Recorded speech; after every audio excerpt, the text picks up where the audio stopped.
For some reason, my first love was always a landscape. I feel some kind of peace. It's a space to breathe. The everyday is not the everyday.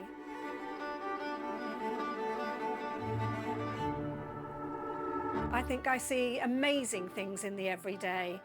The ordinary things can become quite extraordinary. I think we just don't pay enough attention to it. That connection I've made to my own locality is something I want to share with you. I want you to find the things that are important to you. I started my career as a fine artist, so I trained in painting, and I bring the painter's eye to my work, that training, that fine art training. But I really embraced the world of textile, the way that I can touch materials under my skin. Touching cloth makes me connect. When I'm creating my work, I'm always working to and fro between that struggle of what it is I'm trying to make and then a realization that I'm allowing the materials to speak to me and finding some meaning through the making process. As a student, and when I was first starting to discover how I wanted to work, I needed to develop an open mind. I saw failure as a failure of me, but now I see it as a matter of course. You can only achieve if you're prepared to fail. Accept the failures that come with learning. They're sometimes the best things I've done in my work. It's because of the failures.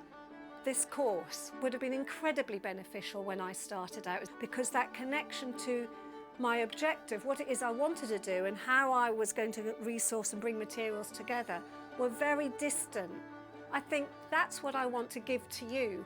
I want you to see that break between material and meaning are not so distinctly separate, and that we can learn from both the material we handle as well as the ideas we may have going through our head.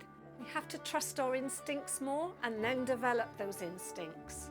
But I will just be going through all of the key processes that I use in my work that connect the found materials with mark, layer and stitch.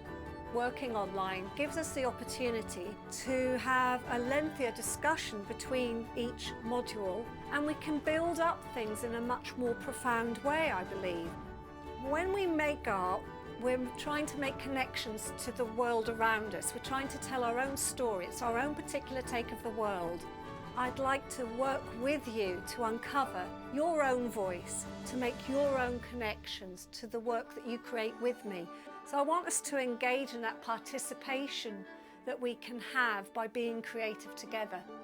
I've spent 40 years finding my own way through my work. By participating in the course and walking alongside the same path with me for a short while, I'm hoping that your work will find its own way, that you'll find a new direction, you'll reinforce the direction you want to travel. Trust me, your work will find its own way.